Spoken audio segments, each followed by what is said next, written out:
Que la paix et la grâce de Dieu soient avec vous. Amen. Comment a été la semaine jusqu'ici?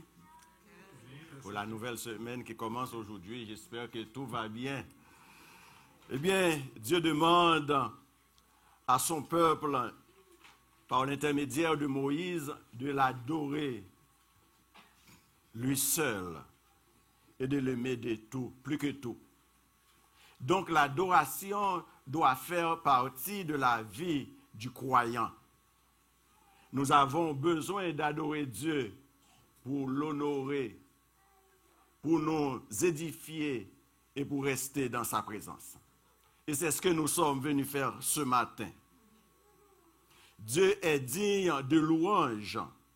Et nous lisons en Apocalypse, en chapitre 4, le verset 11, « Tu es digne, notre Seigneur et notre Dieu, de recevoir la gloire, l'honneur et la puissance, car tu as créé toutes les choses, et c'est par ta volonté qu'elles existent et qu'elles ont été créées. » Puisque nous avons été créés pour adorer Dieu, nous vous invitons ce matin à adorer ensemble avec nous le Dieu créateur. Mais d'abord, prions. Père, nous te disons merci pour l'opportunité que tu nous donnes encore ce matin de nous réveiller pour venir dans ce lieu d'adoration, pour t'adorer, toi qui mérites toute notre adoration. Je prie que tu puisses en lier toutes les forces qui ne viennent pas de toi, afin que nous puissions nous concentrer à toi pour t'offrir une adoration pour le Dieu digne que tu es. Accorde-nous ta paix, accorde-nous ta grâce et reçois notre adoration, nos louanges, les psaumes que nous allons lire. Permets que tout soit fait pour ta gloire et pour ta gloire seule. C'est dans le précieux nom de Jésus que nous avons ainsi prié. Amen. Adorons ensemble. Amen. En effet, nous sommes venus ce matin, comme notre frère Jean-Fanol l'a dit, nous sommes venus adorer celui qui est digne, le roi des rois, le Seigneur des seigneurs, notre majesté. Et on va le couronner de nos louanges. Et je vous inviterai à vous lever pendant qu'on va chanter « Jésus, nous te couronnons ».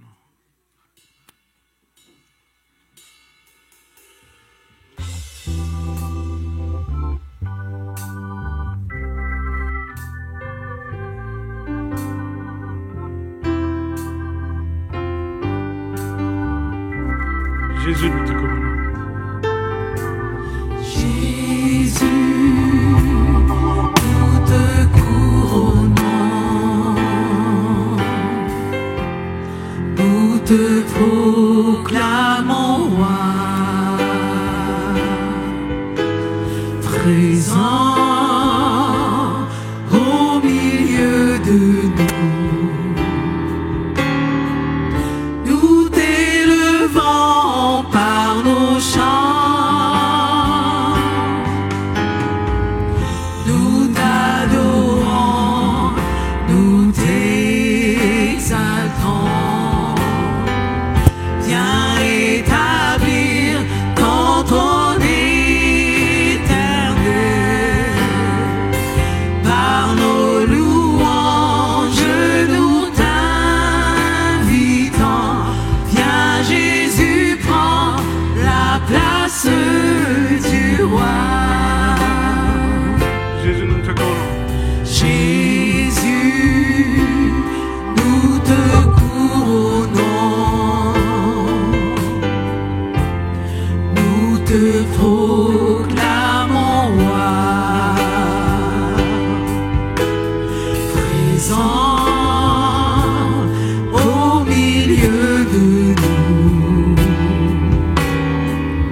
Nous t'élevons par nos chants,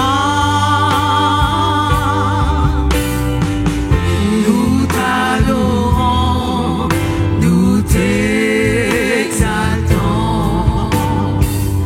Viens établir ton trône éternel. Par nos louanges, nous t'invitons. Viens Jésus, prends la place du roi. Nous t'adorons.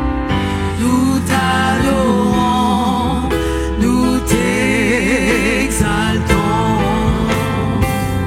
Viens établir ton trône éternel. Par nos louanges, nous t'invitons. Viens Jésus, prends la place du roi. Et Jésus prend la place. Viens Jésus, prends la place du roi. Dernière fois, Jésus prend la place.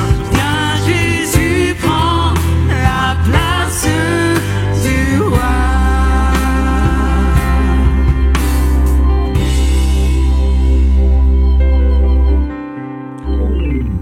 Oui, Jésus, viens prendre la place du roi. Tu mérites toute adoration, toute louange, toute élévation revient à toi, Seigneur. Nous ne sommes rien devant toi, mais malgré ça, Seigneur, tu nous as choisis. Et tu nous as donné le privilège à ceux qui ont mis leur foi en toi, Seigneur, de venir ce matin en tant que fils et filles du Dieu vivant. C'est pas à cause de nous, c'est pas à cause de nos moyens, mais c'est purement à cause de ce que tu as fait, Jésus, pour nous. Et à cause de cela, on veut t'élever tel que tu le mérites ce matin. Sois glorifié, sois magnifié, sois élevé au-dessus de toutes choses. Et c'est au nom de Jésus qu'on prie. Amen. Nous allons lire ensemble le psaume 45 qui sera projeté pour nous. Nous allons faire la lecture ensemble.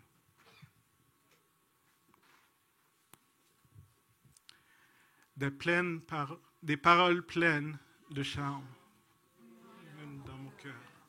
Je dis mon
Amen.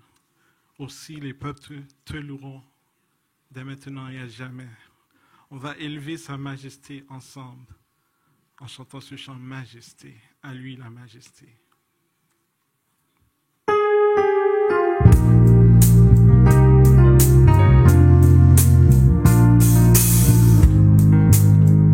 Majesté.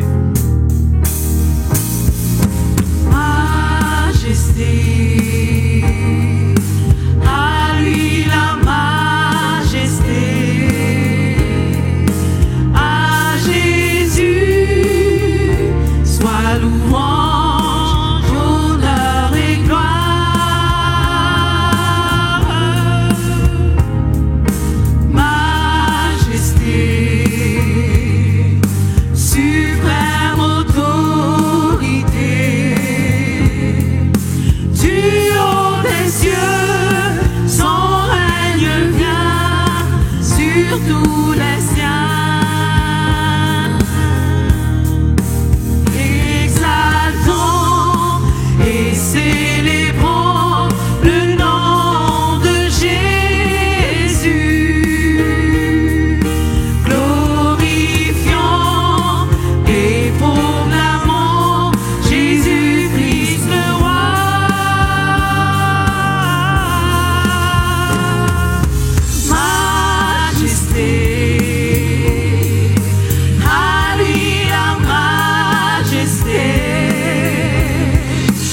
allons continuer de l'élever tel qu'il mérite en chantant « À l'agneau de Dieu soit la gloire, à l'agneau de Dieu la victoire, à l'agneau de Dieu soit le règne pour tous les siècles. » Amen.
nous allons continuer d'élever sa majesté.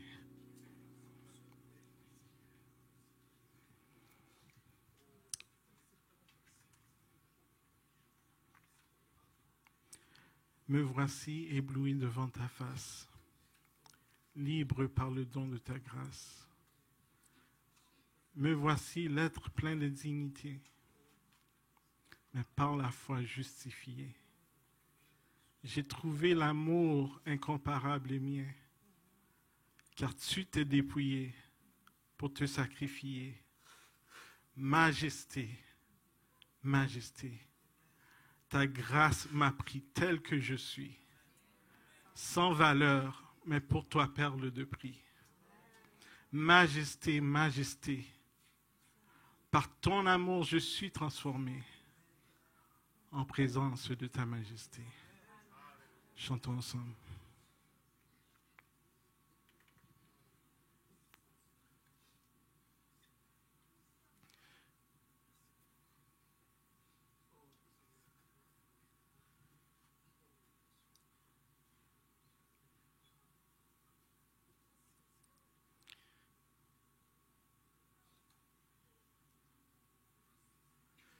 Chantons.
ébloui devant ton amour. J'accorde le pardon en retour. Me voici, tu désires me combler. M'embrasser de ta sainteté.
Nous allons répandre notre cœur à l'Éternel,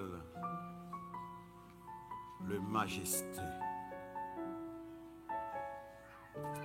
Prions.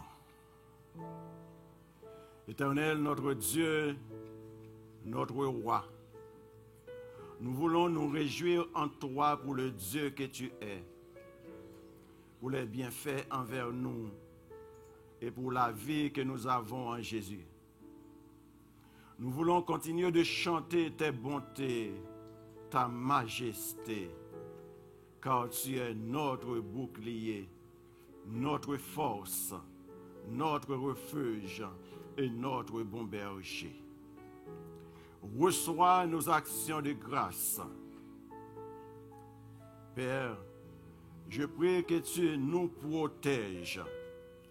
Protège nos frères et nos sœurs qui vivent dans des pays où leur vie est menacée par l'insécurité, la violence et la guerre.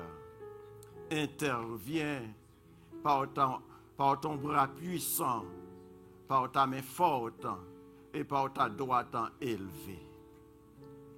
Donne-nous le désir d'être des chrétiens fidèles à te servir et à prier avec ferveur pour un réveil spirituel dans notre Église.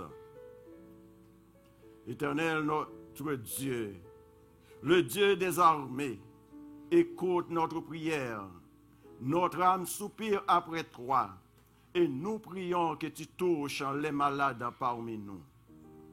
Toi qui guéris toutes les maladies, interviens pour celles qui souffrent du fibrome, de l'infertilité, de la haute pression artérielle, du cancer, de la douleur musculaire, d'arthrite, d'arthrose et toutes les autres maladies. Soulage et fortifie ceux et celles qui sont découragés. Toi, le rocher de notre salut, envoie la paix dans nos cœurs, calme nos inquiétudes et donne-nous toujours le réflexe de garder nos yeux fixés sur Jésus. Père éternel, toi qui as conduit ton peuple comme un troupeau par la main de Moïse, viens à notre secours et fais briller ta face sur nous dans nos épreuves et dans nos difficultés. Nous prions que nos pasteurs, nos anciens, nos diacres puissent avoir la sagesse et les moyens de former d'autres générations qui prendront position publiquement pour Jésus. Et nous prions pour la sécurité dans nos villes, dans nos provinces et dans notre pays. Ô Père, souviens-toi de nos missionnaires de partout dans le monde. Fais jaillir des sources et des torrents devant eux. Ô Père, des délivrances pour eux, au milieu des persécutions, afin qu'ils proclament et annoncent avec autorité le salut en Jésus. Je prie que nos leaders spirituels soient des hommes mis à part afin de nous conduire par la sagesse, la compassion, la bonté et d'un amour désintéressé. Donne-nous de nous accorder dans nos discussions et réflexions lors de notre assemblée générale du 23 mars prochain, comme tu as toujours fait pour nous. Que notre Église reste une Église unie et animée d'un amour sincère. Et nous prions que chaque responsable de ministère, chaque membre et adhérent puisse refléter l'image de Jésus dans leurs relations, leur savoir-faire et leur savoir-être. Aide-nous à vivre toujours les uns avec les autres dans l'amour et dans l'édification commune. Et nous prions que tu puisses en disposer des professeurs chrétiens, des hommes et des femmes de conviction et de foi dans les écoles, les collèges et les facultés, afin que nos enfants puissent s'épanouir dans un environnement sain et sécuritaire. Ô Père, bénis les dîmes et les offrandes que nous t'apportons. Donne la sagesse à nos gestionnaires, afin qu'ils fassent une bonne utilisation des biens que tu nous donnes. Et c'est dans le nom de Jésus que nous avons ainsi prié. Amen. Nous invitons les préposés aux offrandes à s'approcher pour recueillir les dîmes et les offrandes.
Bonjour Église missionnaire et évangélique baptiste de l'Outaouais.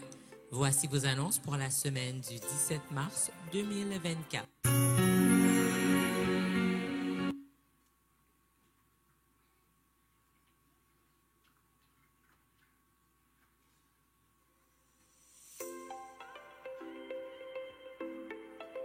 Bonjour Église missionnaire et évangélique baptiste de l'Outaouais. Voici vos annonces pour la semaine du 17 mars 2024. Tous les dimanches, il y a école du dimanche pour tous les enfants de 3 ans à 12 ans en présentiel et la pouponnière est ouverte. Toutes les semaines, les groupes connexion, les groupes de quartier se rencontrent. Si vous n'avez pas de groupe de quartier, veuillez nous contacter à info@emebo.org. Tous les mardis, il y a temps de prière au téléphone à 11h. Tous les mercredis, nous sommes à l'étude biblique sur Zoom à 19h.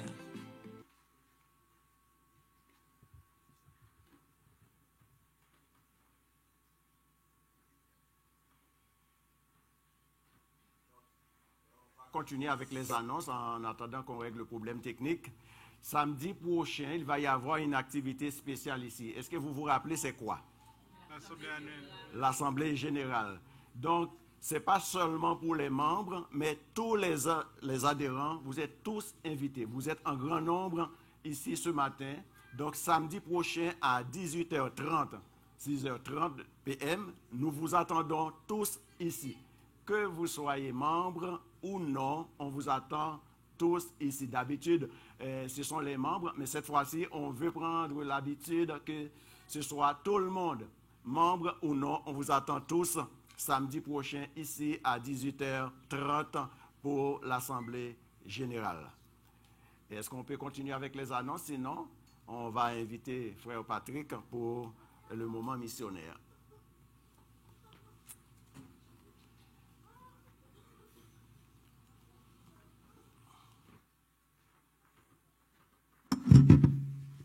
Parfait, que la paix de Dieu soit avec vous.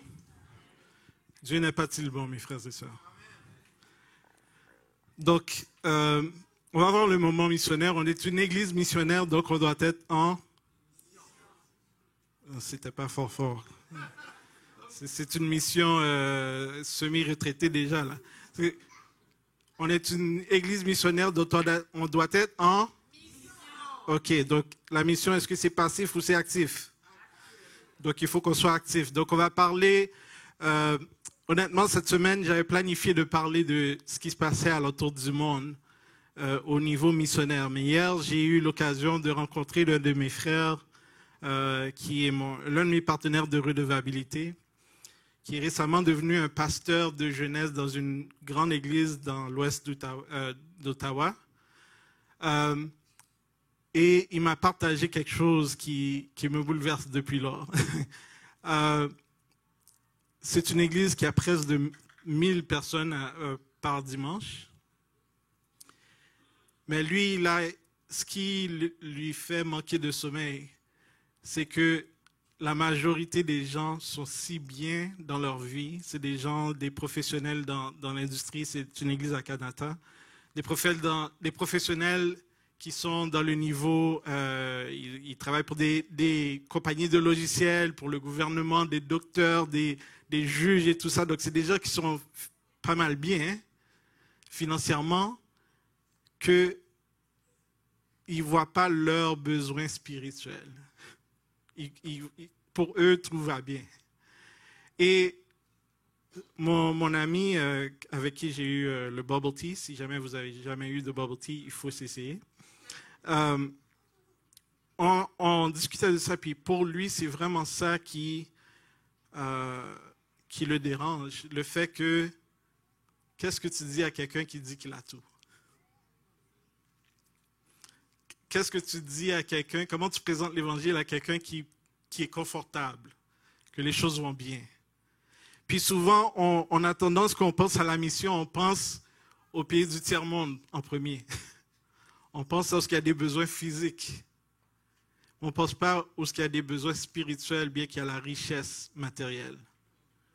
Et je vais jouer, si ça fonctionne, je vais jouer une vidéo. On va écouter presque la moitié. Ça va prendre un bout de temps, mais ça nous montre un peu là où on est rendu, ici au Québec. Est-ce que tu crois en Dieu? Oui. J'ai lu la Bible au complet. J'espère que ça va Je suis pas, nous motiver féru de à la l'action. Bible. Par contre, j'essaie de suivre les préceptes, Est-ce que vous croyez en l'enfer et au ciel? plus ou moins.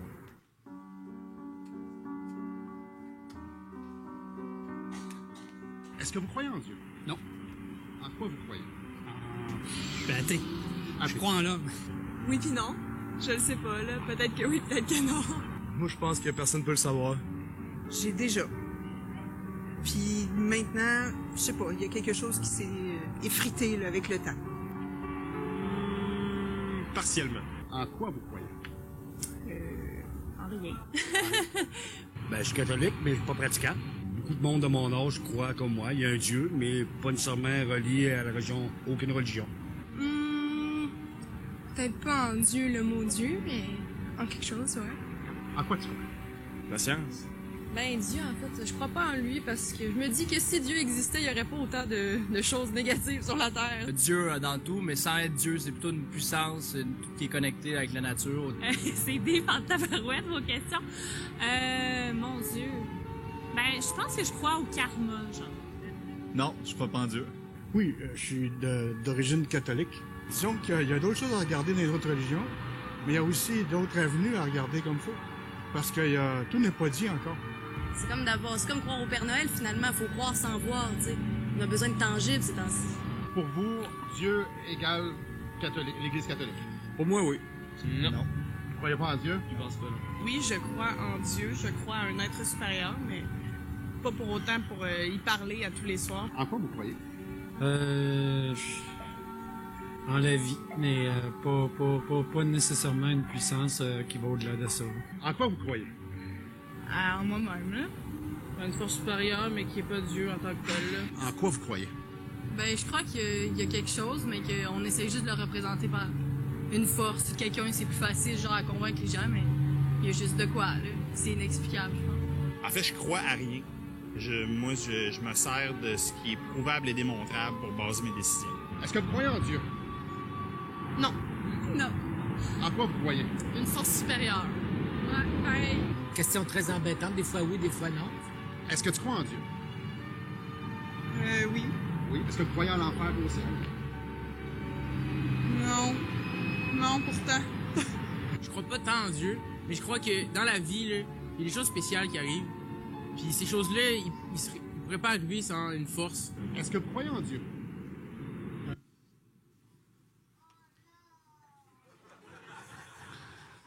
Donc, mes frères et sœurs, c'est bizarre parce que moi, ça me rend triste de voir cette vidéo. Parce que Dieu dit, il désirait qu'aucun périsse, mais que tous parviennent à la repentance. Et donc, si ça, c'est le cœur de Dieu, et nous, on est les disciples de Jésus, on doit aussi vouloir qu'aucun périsse, mais que tous parviennent à la repentance. Et donc, j'inviterai mon père, je n'ai pas demandé, est-ce que tu peux venir prier juste pour la mission? Et on va passer à la prédication.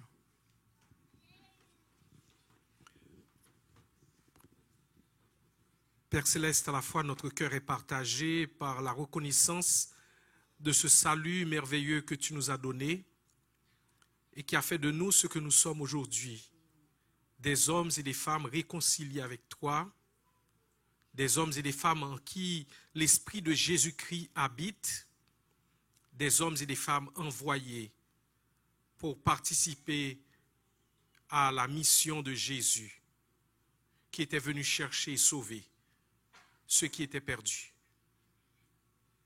Nous te demandons pardon pour notre indifférence envers ceux qui sont perdus. Nous te demandons pardon pour notre aveuglement. Nous nous émouvons si facilement face à la misère physique, sous quelque forme qu'elle se présente. Mais nous nous émouvons peu face à la misère spirituelle. Nous pleurons beaucoup lorsque nous perdons une personne qui nous est chère ou qui était proche de nous. Mais nous ne pleurons pas, Père, face à la mort spirituelle de toutes ces personnes que nous côtoyons, qui ne peuvent distinguer leur droite de leur gauche spirituellement et qui risquent de basculer dans les tourments éternels s'ils viennent à passer de vie à trépas. Et ils ne sont pas loin. Ils sont quelquefois même dans nos maisons, dans notre voisinage, dans notre milieu de travail, dans notre club de sport, dans notre gym. Ils sont là tout autour de nous. Père, au nom de Jésus, enflamme nos cœurs d'une sainte passion pour les perdus. Et amène-nous à les voir, toi, comme tu les vois, non pas comme des riches ou des pauvres, non pas comme des instruits ou illettrés, non pas comme des gens de bonnes conditions sociales ou autres, mais de les voir comme tes créatures. Créatures avec qui tu as toujours voulu avoir une relation personnelle. Celle qui était brisée par la chute de nos premiers parents, tu as voulu la rétablir par le sang de la croix de ton Fils Jésus-Christ. Ô Père, fais-nous grâce. Fais-nous grâce. Et nous prions, Père, non pas seulement pour Emebo, mais pour toutes les églises de l'Outaouais, de l'Est ontarien, qu'elles soient francophones, anglophones ou autres. Ô Père, envoie ce réveil pour lequel nous avons prié, pour que ton Église retrouve tes priorités, que Jésus-Christ en soit le centre et que la mission de Jésus devienne sa mission. Nous avons un cœur ouvert pour t'écouter nous parler. Nous sommes venus t'adorer. Nous sommes venus te louer. Mais aussi nous sommes venus t'écouter.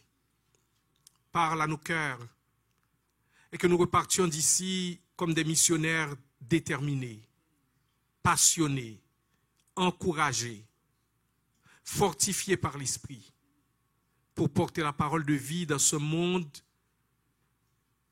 où il y a tant de détresse spirituelle. Parle-nous, Seigneur. Tes serviteurs et tes servantes t'écoutent. Et remplis-nous pour qu'avec la parole que tu nous donnes, nous puissions aller faire la différence pour toi. Là où tu nous places. Par Jésus que nous t'avons prié. Amen.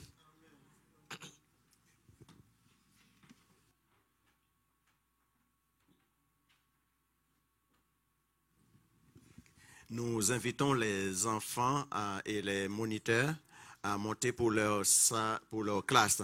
En passant, je veux, au nom du conseil pastoral, remercier les moniteurs et les monitrices qui ont participé à la formation hier et à la fête de Pâques pour les enfants hier. Donc, un grand merci à tous ceux qui ont contribué pour la réussite de ces deux activités. Donc, ce matin, c'est avec joie que nous accueillons Pasteur Guy et Sonny qui sont avec nous. Et c'est Pasteur Guy qui va apporter le message de la parole de Dieu.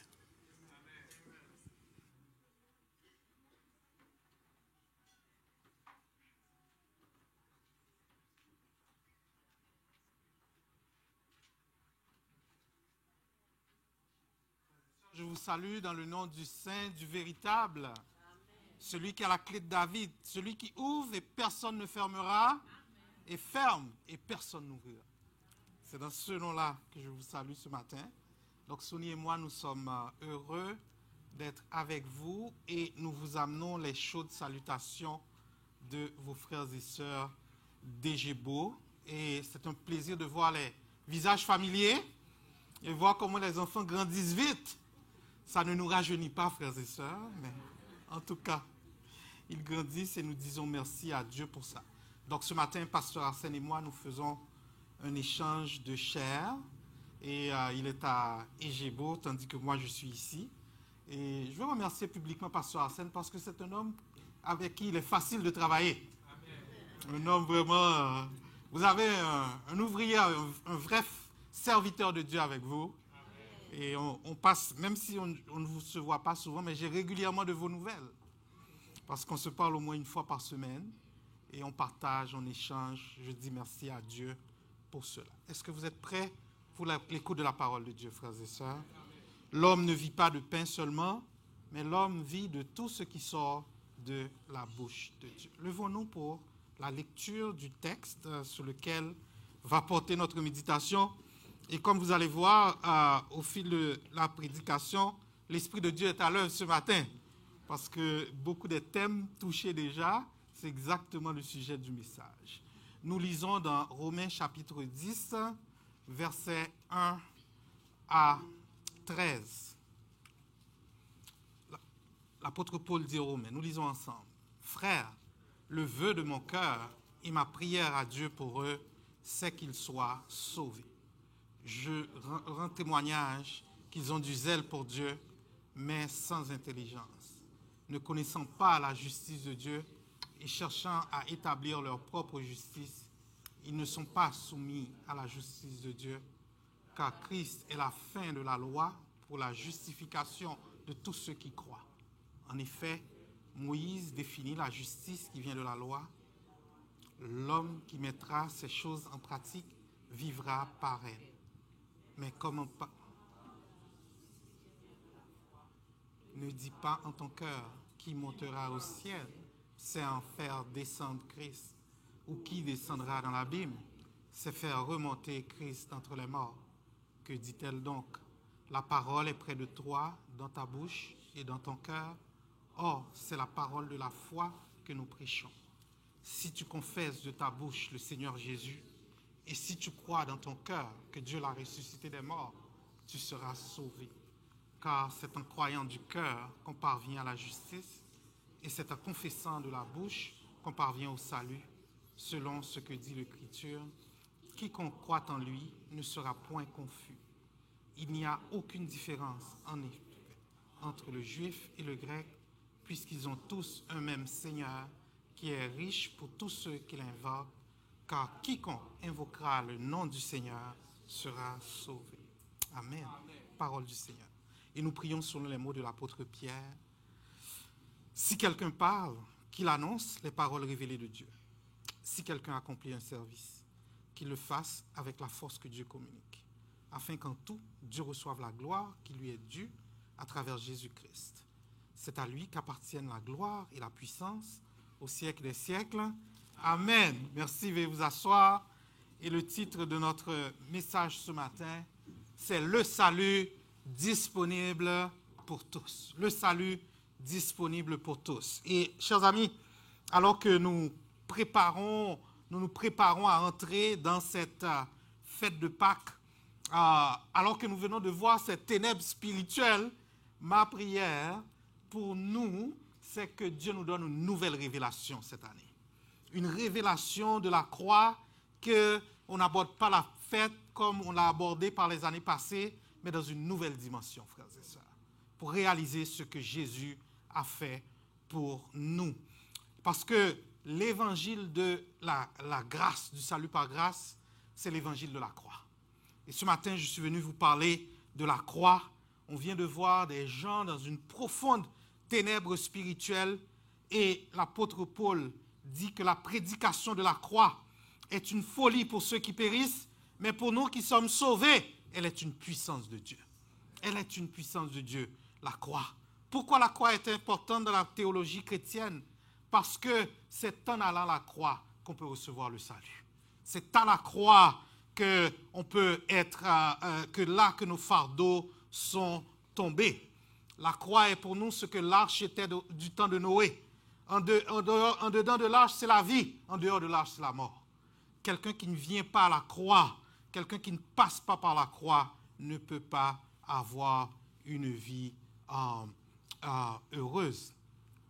Et ce matin, alors que nous venons de voir encore une fois sur ce vidéo cette ténèbre spirituelle, la parole de Dieu nous montre que le salut est disponible pour tous.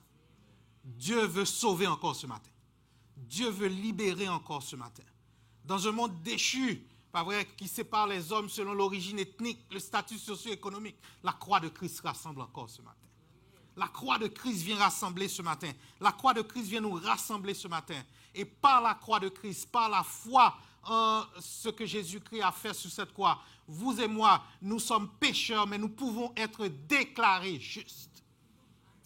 Vous ne réalisez pas cette grâce, frères et sœurs? Pas bon, mais déclaré bon. Menteur, pécheur, mais déclaré juste par la foi en Jésus. Pécheur, mais justifié par la foi. Jésus a dit à la croix que tout est accompli. La dette est payée. La dette est payée.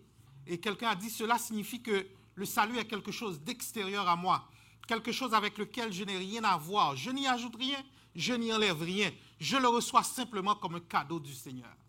Et le reste de ma vie est passé, non pas à gagner mon salut, mais le reste de ma vie est passé dans la louange, la gratitude pour ce que Jésus a fait pour moi à la croix.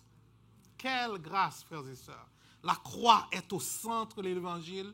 Et ce matin, Jésus nous dit qu'il peut encore sauver, que le salut est disponible pour tous. Mais si cette vérité cardinale est vraie pour vous et moi, elle ne l'est pas pour ceux qui étaient sur la vidéo tantôt. Bien qu'à l'évidence, le salut n'est pas une question d'origine ethnique, puisque même des païens viennent à la foi, on voit qu'on peut être dans une religion et non pas dans une relation avec Dieu. Dans une religion, mais non pas dans une relation. Les gens vivant du temps de Jésus n'ont pas reconnu Jésus pour le Messie qu'il était, et même la plupart des disciples ne l'ont pas reconnu pour le Sauveur qu'il était. Donc, c'était l'état d'Israël qui était dans un état d'endurcissement spirituel. Et alors que Israël cherchait une justice dans la pratique de la loi, des païens qui ne connaissaient même pas Dieu venaient à la foi et étaient justifiés par la foi. On le voit dans l'histoire du centenier. Le centenier approche de Jésus et lui demande de guérir son serviteur. Jésus dit, je vais y aller. Le serviteur, je ne suis pas digne que tu entres sous mon toit. Mais dis seulement un mot et mon serviteur sera guéri. Car moi qui suis soumis à des supérieurs, j'ai des soldats sous mes ordres. Et je dis à l'un, va, et il va, à l'autre, viens, et il vient. Et à mon serviteur, fais cela, et il le fait. Après l'avoir entendu, Jésus fut dans l'étonnement. Et il dit à ceux qui le suivaient, je vous le dis en vérité, même en Israël, je n'ai pas trouvé une aussi grande foi. Israël était enfermé dans un légalisme. On croyait dur comme fer que le salut s'obtenait par les œuvres et non par la foi. Les gens croyaient qu'il fallait faire des choses. Et dans le contexte de notre passage ce matin, l'apôtre Paul reprend cette incrédulité d'Israël, et encore une incrédulité qui est encore là encore jusqu'à présent. Que dirons-nous donc? Les païens qui ne cherchaient pas la justice ont obtenu la justice qui vient de la foi, tandis qu'Israël, qui cherchait une loi de justice, n'est pas parvenu à cette loi. Pourquoi? Parce qu'Israël l'a cherché, non par la foi, mais comme provenant des œuvres. Ils se sont heurtés contre la pierre d'achoppement, selon qu'il est écrit, « Voici, je mets en Sion une pierre d'achoppement et un rocher de scandale, et celui qui croit en lui ne sera point confus. » Et ce matin, nous sommes venus par la puissance de l'Esprit vous dire que cette pierre d'achoppement, c'est Jésus-Christ qui donne le salut encore. Jésus-Christ qui sauve encore, Jésus-Christ qui pardonne encore, Jésus-Christ qui ouvre la porte du salut, parce que la poursuite du salut par les œuvres, gagner son ciel est destiné à l'échec, c'est Jésus-Christ qui sauve encore. Car tous ceux qui s'attachent aux œuvres de la loi sont sous la malédiction, car il est écrit, maudit quiconque n'observe pas tout ce qui est écrit dans le livre de la loi et ne le met pas en pratique. et que nul ne sera justifié devant Dieu par la loi. Cela est évident, puisqu'il est dit, le juste vivra par la foi. Le juste vivra par la foi. Et c'est dans ce contexte que nous allons voir deux considérations spirituelles dans ce texte. Le souci de Paul pour les perdus et la nécessité de la foi en Christ. Le souci de l'apôtre Paul pour les perdus. Bien-aimés, l'une des qualités fondamentales de tout croyant authentiquement régénéré est la passion pour les perdus. C'est avec désolation que nous avons regardé cette vidéo ce matin. Mais nous devons aimer ces gens quand même. Il est regardé comme des âmes à gagner pour Christ. Écoutez l'appel du berger. Il sait ses brebis en berger. Il les appelle avec amour, espérant toujours leur retour. Cherchons-les, cherchons-les. Savons-nous le prix d'une âme? Cherchons-les, cherchons-les. Le bon berger les réclame. On ne peut pas être un bon croyant sans avoir une passion pour les perdus, frères et sœurs. C'est-à-dire que le sort de ces gens qui disent « je ne crois pas en Dieu », est-ce qu'il existe? Non, avec une telle arrogance, doit nous interpeller à prier pour eux. Doit nous interpeller à prier pour eux. La foi authentique ne consiste pas à se penser supérieur aux perdus. Dire, moi j'ai découvert la foi, eux aussi ils peuvent découvrir la foi. Si nous sommes là aujourd'hui, c'est par la grâce, c'est par la grâce seule. Parce que Dieu nous a illuminés, Dieu nous a parlé. Parce que nous étions comme eux aussi. Nous étions comme eux aussi. L'apôtre Paul dit aux Éphésiens, vous étiez morts dans vos offenses et par vos péchés dans lesquels vous marchiez autrefois, selon le train de ce monde, selon le prince de la puissance de l'air, de l'esprit, qui agit maintenant dans les fils de la rébellion. Nous tous aussi, nous étions de leur nombre. Et nous vivions autrefois selon les convoitises de notre chair, accomplissant les volontés de la chair et de nos pensées. Et nous étions par nature des enfants de colère comme les autres. Il n'y a pas un de nous qui pourrait lever la main et dire « Oh, moi, je n'étais pas là. » Nous étions tous condamnés, frères et sœurs. Nous étions tous condamnés et l'état de condamnation spirituelle c'était notre condition à tous. Et Paul dit, il éprouve une grande tristesse. Parce que ces juifs-là, ces leaders religieux-là, ils ont tout pour croire, mais ils ne croient pas. Ils attendent encore le Messie.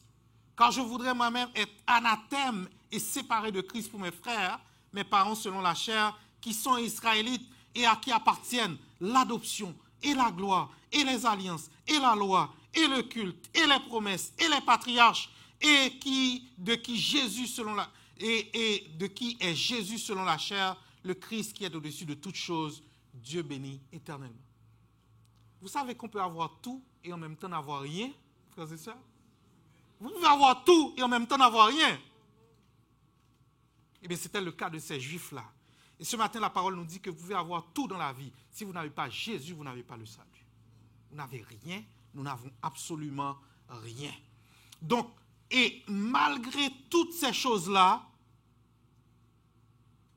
les Juifs de l'époque, la majorité d'entre eux, attendaient le salut par la pratique de la loi, le salut par les œuvres. Et l'apôtre Paul dit, frère, le vœu de mon cœur et ma prière pour eux, c'est qu'ils soient sauvés. Le salut pour les perdus, la passion pour les perdus, c'est qu'ils soient sauvés. Et l'apôtre Paul pensait comme eux par le passé, lui aussi. Vous savez autrefois quelle était ma conduite dans le judaïsme, comment je persécutais à outrance et ravageais l'église de Dieu, et comment j'étais le plus avancé dans le judaïsme que beaucoup de ceux de mon âge et de ma nation, étant animés d'un zèle excessif pour les traditions de mes pères.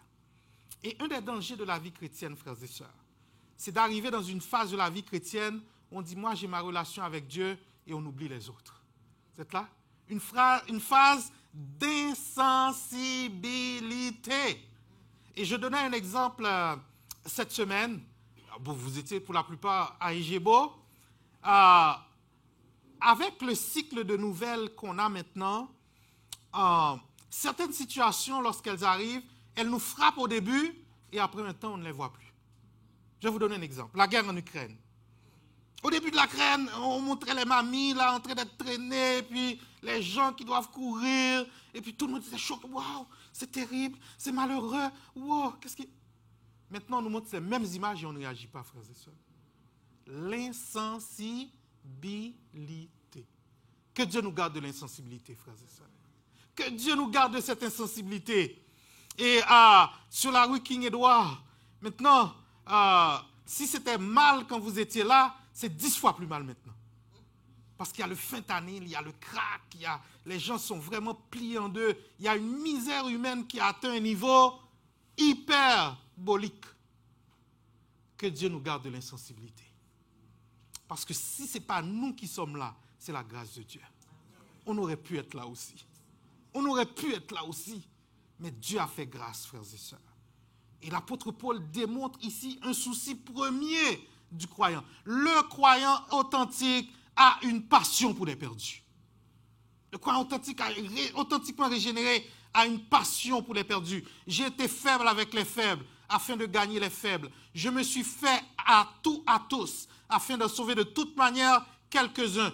Je fais tout à cause de l'évangile, afin d'y avoir part. 1 Corinthiens 9, versets 22, 23. Et l'apôtre Paul nous appelle à cette compassion envers les perdus. Beaucoup plus de gens ont été amenés à l'évangile à cause de la compassion que quelqu'un leur a démontrée que par un message évangélique. C'est là, frères et sœurs. La première Bible que les gens vont lire, c'est votre vie d'abord. Votre compassion. Amen. La première Bible que les gens vont lire, c'est votre sensibilité face à leurs conditions. Vous pouvez parler de Jean 3,16, vous pouvez citer tous les versets, Psaume 23. La première chose qu'ils vont voir, c'est votre sensibilité par rapport à leur situation. Est-ce que vous êtes vraiment avec eux? Il y a un homme de Dieu qui était en mission, et il était en mission en Chine, et il s'apprêtait à retourner en Angleterre chez lui. Et là, sur le quai du bateau où il doit prendre un transfert, il voit des gens, des réfugiés. Et c'était la période de Noël, et il décide d'aller visiter les réfugiés qui n'avaient rien. Et là, il demande aux réfugiés, qu'est-ce que vous auriez aimé avoir pour Noël? Et puis les réfugiés disent, nous ne croyons pas dans Noël. On a besoin de rien. Il leur demande encore, vraiment? Mais qu'est-ce que vous auriez, je sais, mais nous ne croyons pas en Noël. Je sais, dit le missionnaire, mais que voulez-vous pour Noël?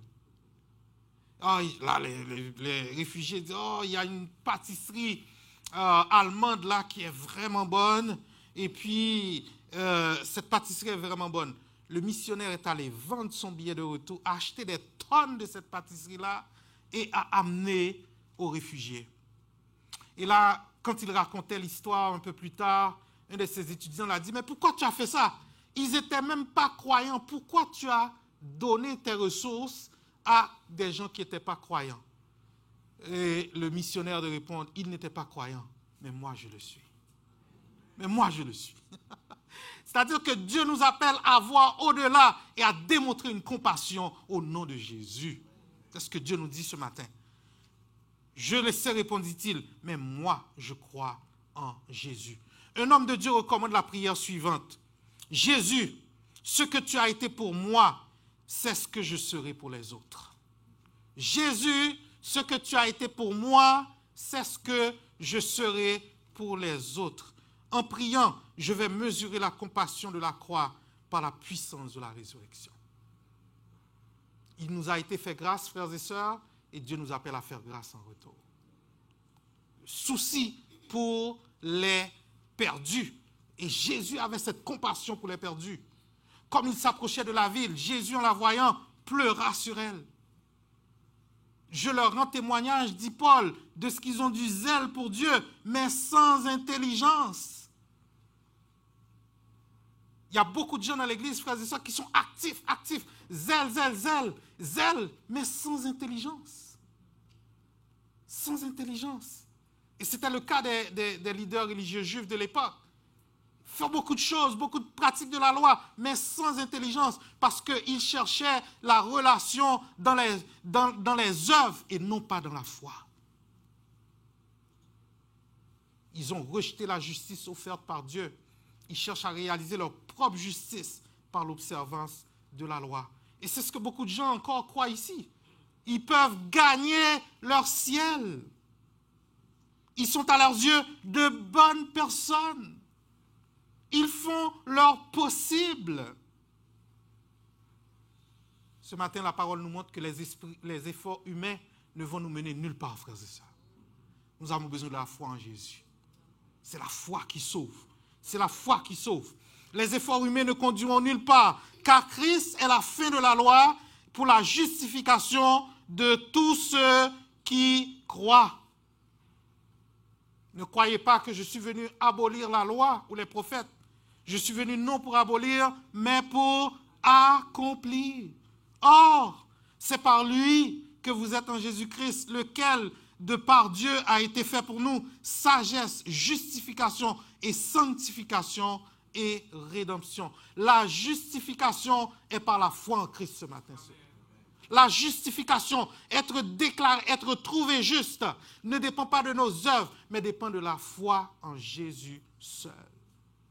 Parce que la loi avait été donnée, non pas pour nous sauver, la loi avait été donnée pour nous conduire à Christ. Pour réaliser, bon, je ne peux pas faire cette loi-là. Ce que Dieu me demande là, c'était possible. Et on voit dans les Écritures, on voit dans l'histoire de l'Église que Martin Luther, un grand réformateur, était à ce point. Il était en colère contre Dieu.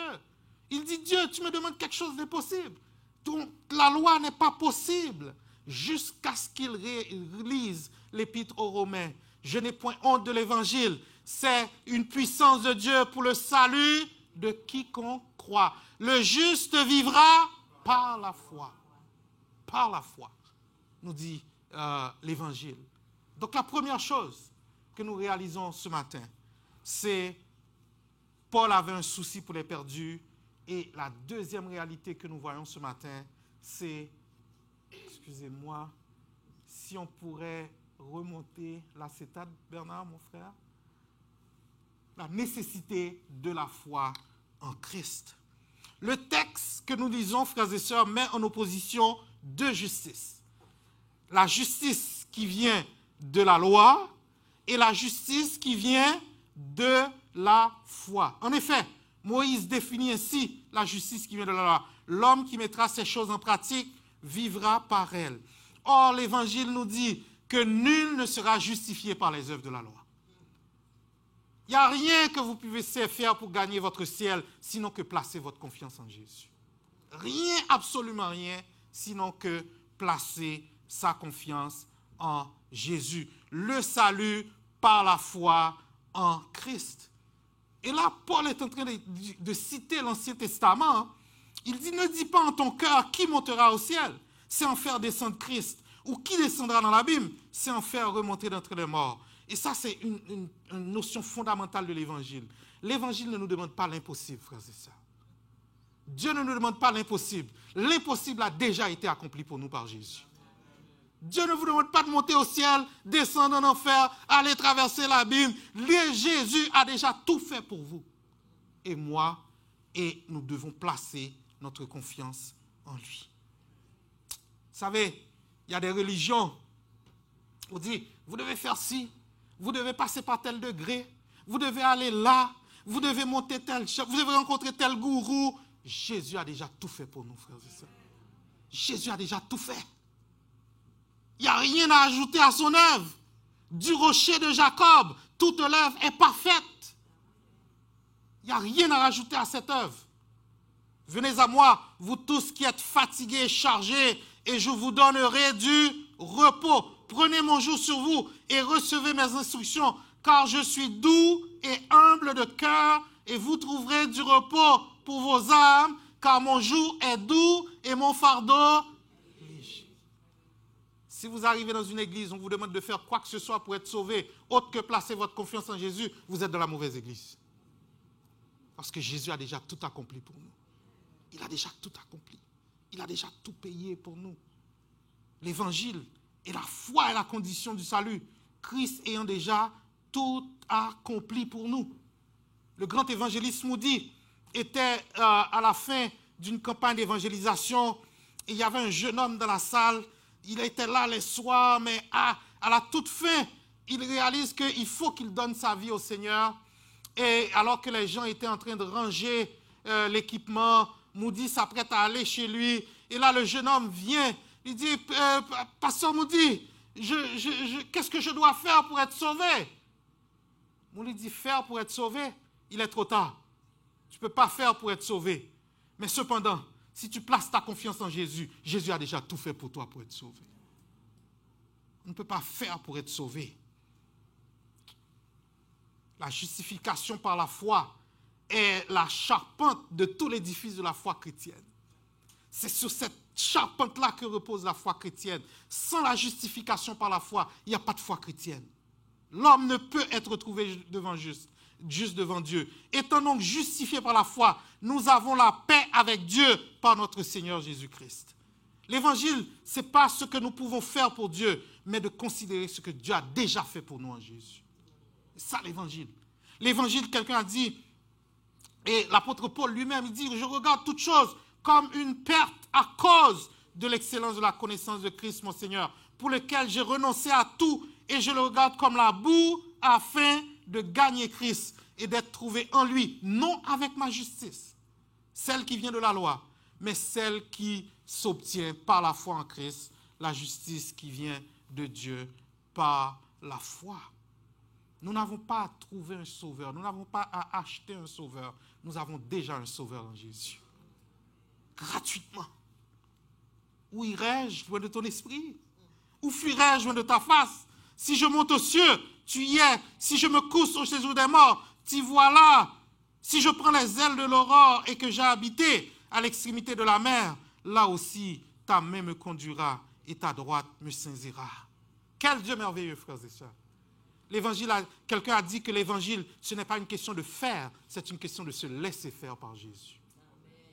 L'évangile, ce n'est pas une question de faire, mais c'est une question de se laisser faire par Jésus. Étant incapable de nous sauver par nous-mêmes, Jésus ouvre la porte de la grâce. Jésus ouvre la porte de la grâce. Et l'auteur du livre des Actes des Apôtres dit, crois au Seigneur Jésus et tu seras sauvé, toi et ta famille. Et le salut, c'est une grâce de Dieu. C'est par la grâce que vous êtes sauvés par le moyen de la foi. Cela ne vient pas de vous, c'est le don de Dieu. Et la foi est aussi une grâce, frères et sœurs. Et si la foi vient sur ce qu'on entend, et ce qu'on entend vient de la parole de Dieu. Et la parole est près de toi. La parole est près de toi, dans ta bouche et dans ton cœur.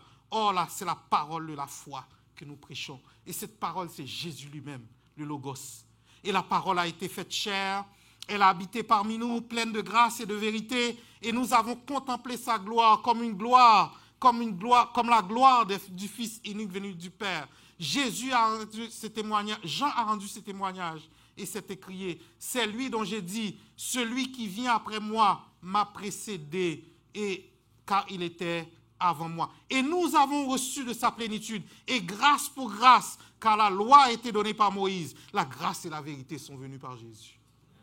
La grâce et la vérité sont venues par Jésus-Christ. Et cette parole doit être au centre de notre foi, frères et sœurs. Donc, la première condition, c'est la foi en Christ. Crois au Seigneur Jésus et tu seras sauvé. Mais il ne suffit pas seulement de croire. La deuxième condition, c'est la confession, la profession de la foi. Vous savez, il y a des gens qui sont croyants, mais ils agissent comme des agents secrets. Ils sont au travail, mais personne ne sait qu'ils sont chrétiens. Jésus n'a pas besoin d'agents secrets, frères et sœurs. On ne peut pas être undercover avec le Christ. On doit être ouvert. Nous devons confesser, affirmer la foi, dit la parole. Si tu confesses de ta bouche le Seigneur Jésus, et si tu crois dans ton cœur que Dieu l'a ressuscité des morts, tu seras sauvé. Car c'est en croyant du cœur qu'on parvient à la justice, Et c'est en confessant de la bouche qu'on parvient au salut selon ce que dit l'Écriture.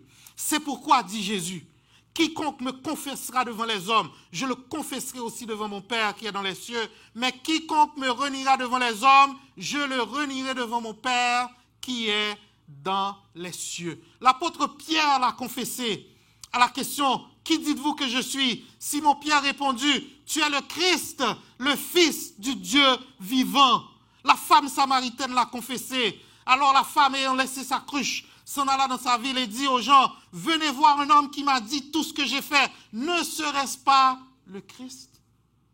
Marthe l'a confessé. Elle lui dit « Oui, Seigneur, je crois que tu es le Christ, le Fils de Dieu qui devait venir dans le monde. » Et toi, est-ce que tu l'as confessé ce matin? Est-ce que tu l'as confessé? Est-ce que tu l'as affirmé ce matin que Jésus est le Fils de Dieu? Et la confession que Jésus est Fils de Dieu est essentielle parce que Dieu l'a souverainement élevé et lui a donné le nom qui est au-dessus de tout nom, afin qu'au nom de Jésus, tout genou fléchisse dans les cieux et sur la terre et sous la terre, et que toute langue confesse que Jésus-Christ est Seigneur à la gloire de Dieu. Même les gens que vous voyez là, est-ce que tu crois en Jésus? Non, ils vont confesser un jour au nom de Jésus. Au nom de Jésus, ils vont se faire. Tout genou fléchira devant Jésus. Tout genou fléchira. C'est une illusion qu'ils ont. Ils disent, oh, je peux vivre sans Jésus, je peux mener ma vie, je n'ai pas besoin de Jésus. Tout genou fléchira. Tout genou fléchira. Et la confession aussi comprend la seigneurie de Jésus. Parce que Jésus est Seigneur. Il y a une tendance dans la religion moderne à banaliser Jésus. Jésus est notre partenaire. Jésus est notre quelqu'un qu'on approche avec banalité. Jésus est Seigneur, frères et sœurs. Jésus est Seigneur. Jésus est Seigneur. Il est Seigneur à la gloire de Dieu le Père. Et nous devons lui donner tout l'honneur et le respect qu'il mérite. Quiconque croit en lui ne sera point confus. Et il y a certaines traductions qui disent ne connaîtra jamais le déshonneur. Quiconque croit en lui ne connaîtra jamais le déshonneur, ne connaîtra jamais, ne sera pas déçu.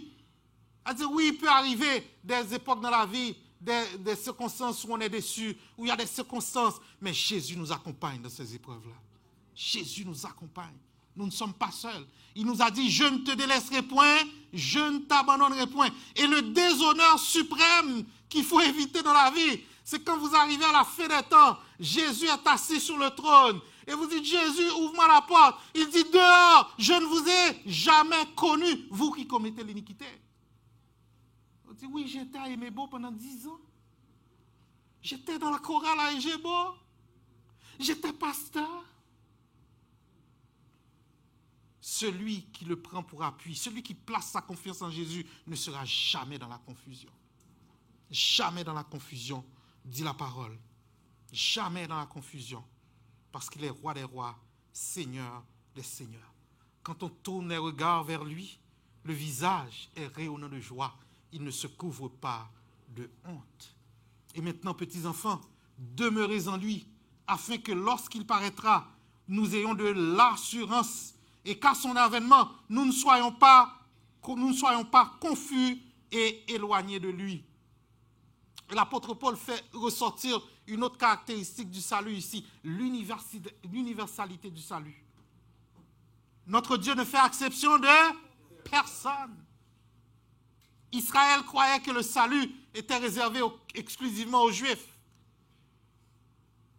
Et Dieu va montrer que Jésus est venu vers toutes les nations de la terre. Ils sont bénéficiaires de la promesse à Abraham. Je te bénirai, je bénirai tous ceux qui te béniront, et je maudirai tous ceux que tu maudiras. Et toutes les familles de la terre seront bénies en toi.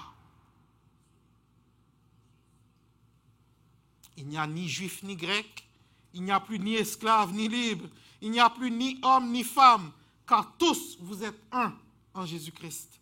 Et si vous êtes à Christ, vous êtes donc la postérité d'Abraham, héritier selon la promesse. Un appel au salut est lancé ce matin, frères et sœurs. Et s'il y a quelqu'un dans cette salle qui n'a pas encore reçu Christ comme Seigneur et Sauveur personnel. Ne sortez pas de ce lieu sans un entretien spirituel, frères et sœurs. Parce que Christ sauve encore aujourd'hui. Christ délivre encore aujourd'hui. Christ peut guérir encore aujourd'hui.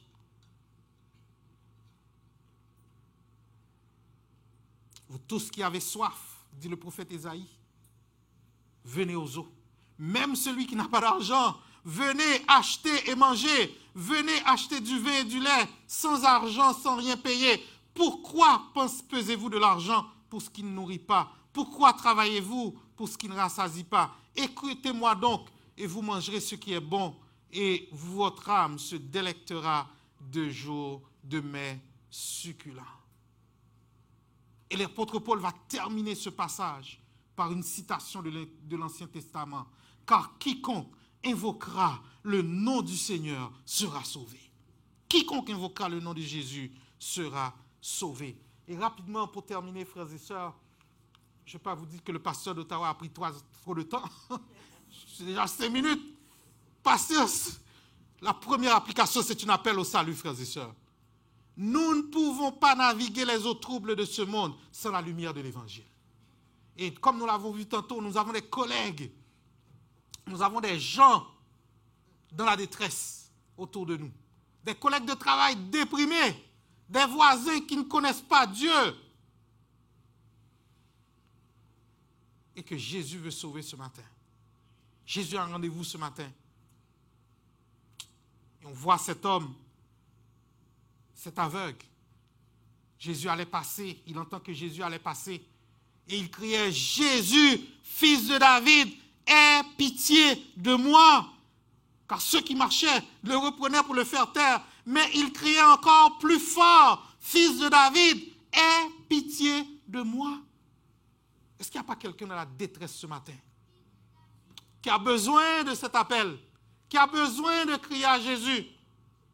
Peut-être le monde t'a présenté une vision tronquée de Jésus, un Jésus sévère, un Jésus qui a abandonné pour toi. Le message de l'Évangile ce matin, c'est que le salut est disponible pour toi ce matin.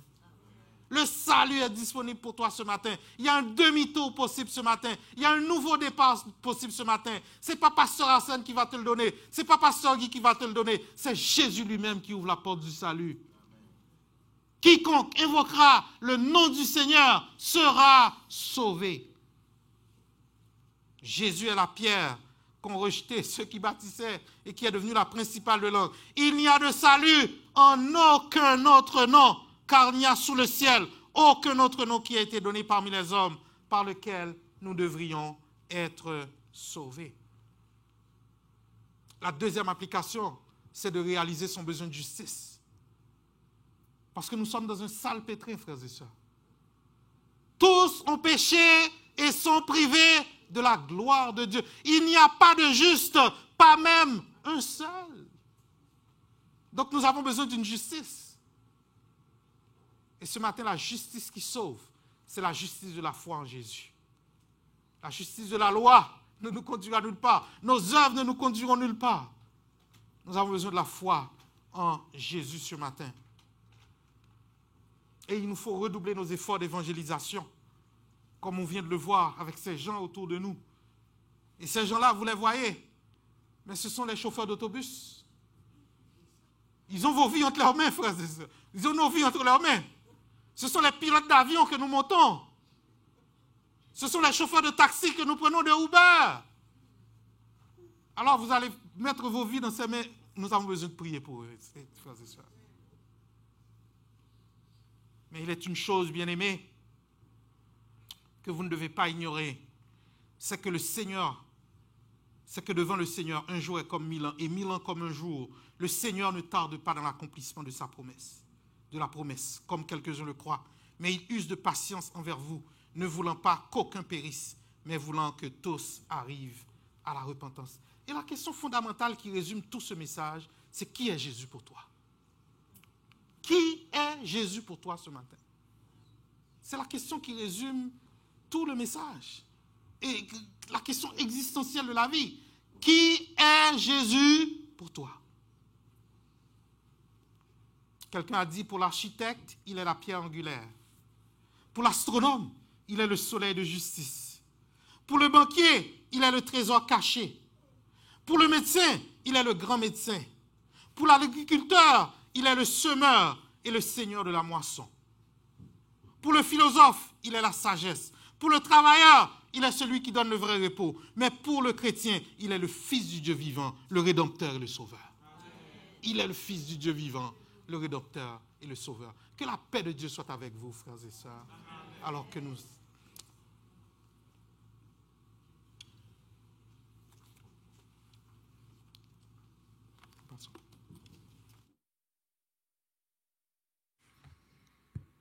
Nous allons terminer avec ce chant sur le mont du Calvaire. Il était une croix où Jésus souffrit tant de douleurs. Oui, c'est là qu'il mourut, sur cet infâme bois, pour sauver le plus vil des pécheurs. Nous allons chanter ça ensemble. Je vous inviterai à vous lever et Pasteur Guy aidera à donner la bénédiction.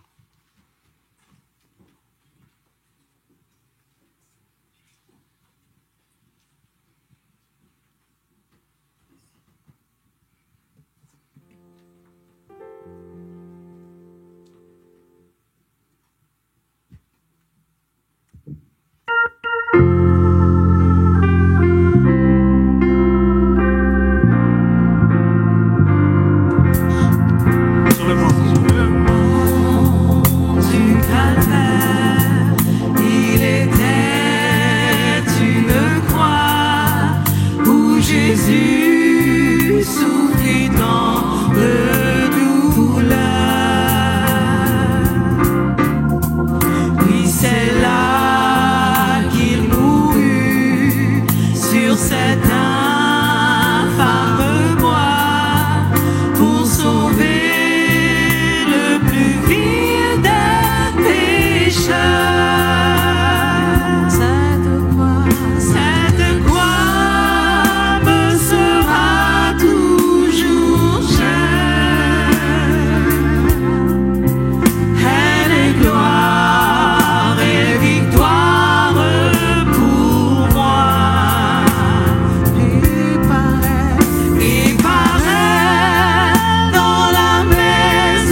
avec foi. M'appuyant avec foi sur la croix de Jésus, son opprobre, je veux le porter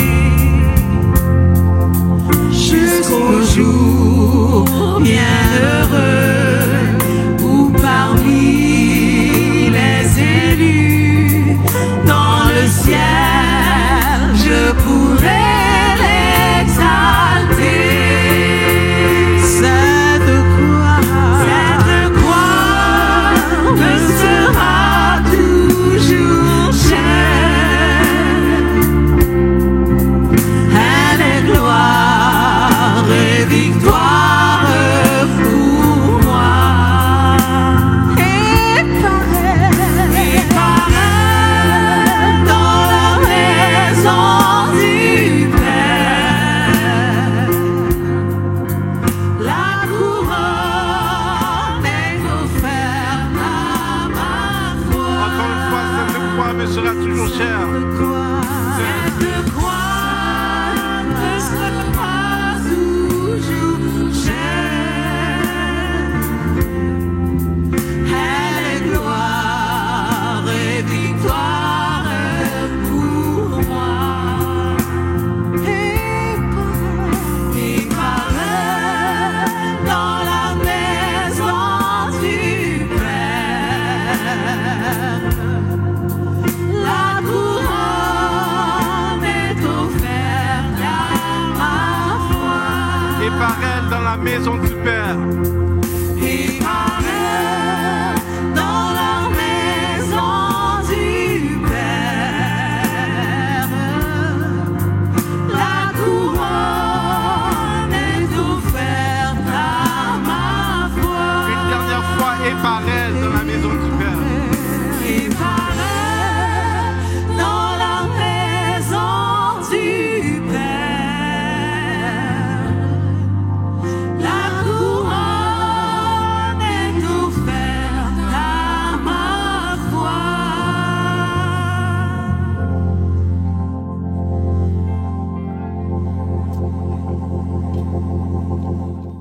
Quiconque invoquera le nom du Seigneur sera sauvé.